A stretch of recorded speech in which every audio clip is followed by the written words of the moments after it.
Now, just for the purpose of the record, to voice my disagreement with the amendments 8 and 9, and to commend them, though, because they've succeeded in getting 2 hours debate on everything and anything other than what was contained in the so-called amendment that was there before the House. And can I say to Ceann Comhairle in response to Deputy O'Sullivan earlier as to why am I remaining so quiet?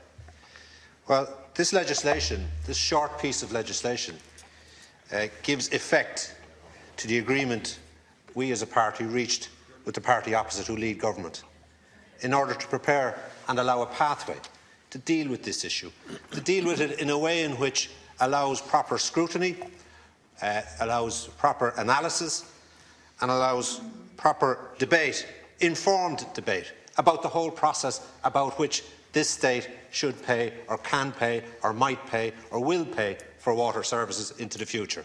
And that's something the person who was sitting beside you earlier did not allow during his tenure, because he, along with the government of the day, rammed through legislation to give effect to the calamity that has since ensued. And he then assumed a role during the course, towards the back end of that government, to seek to take over that, and he has the cheek or the audacity to say to me that I might be faced with a climb down, when he is the king of climb downs. There's nobody could surpass the excellence he has achieved in relation to climb downs.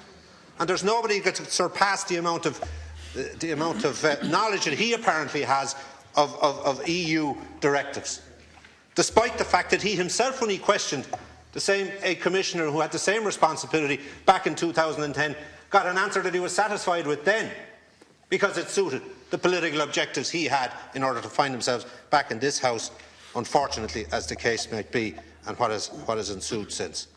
So that's the reason why I kept my counsel. And in relation to the amendments we put before committee stage, which was supported and written by the government parallel, was to correct the measure, that the suspension would begin on the 1st of July and couldn't be retrospective, and that the suspension, if required, an extension by the said committee in its deliberations, before it comes back to the Dáil, to ask it to pass judgment on recommendations that emanate from the Commission and itself, that it be afforded that opportunity and extension of time to make sure that the scrutiny, the analysis and the information is informed, and that you as a member of this House are informed then, which is not a privilege that was afforded by you and your colleagues in government while I was this side of the House the last time. That's the reason. I'm not fooling. Listen, we compromised our position, that's for sure. Ceann Comhairle, yes, we did compromise our position. Yes, we did compromise our position when you compared and contrasted to the manifesto in which we put ourselves before the people. And we achieved over 500,000 votes and was glad to get them. But it wasn't enough to lead government. It wasn't enough to be in government. And we honour the commitment we made to the same 500,000 plus when we said we wouldn't go into form a coalition government with Fine Gael. But we were pragmatists, we were Democrats and we were Republicans, and we recognised the fact, as convoluted as the result was by the people in the return and the figures it gave us, there was an obligation on those of us who partook and took our role seriously to seek to accommodate and facilitate the formation of a government. And we asked members in this House to support us and our leaders on 3 separate occasions, and we got no support other than what we had ourselves. And we accept that. But we didn't sit in our hands. We did not sit in our hands and shout from the sidelines, which is what a lot of people in here will always do.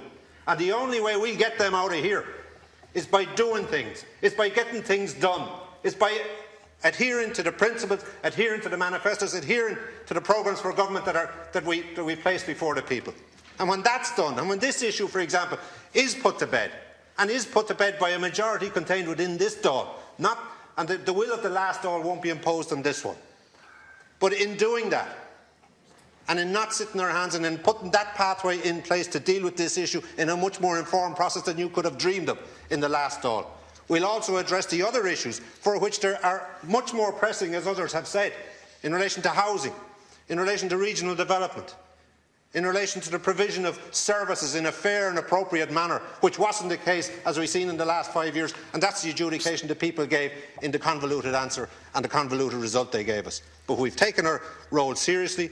We want to deal with this effectively and appropriately in the manner in which was agreed by two parties and two adults, and many adults to in that room, on behalf of our respective parties. And we look forward to dealing with it. And we look forward to this Dáil making a decision ultimately, but it will be a decision nonetheless by this Dáil and not by a government imposing their will on anyone else.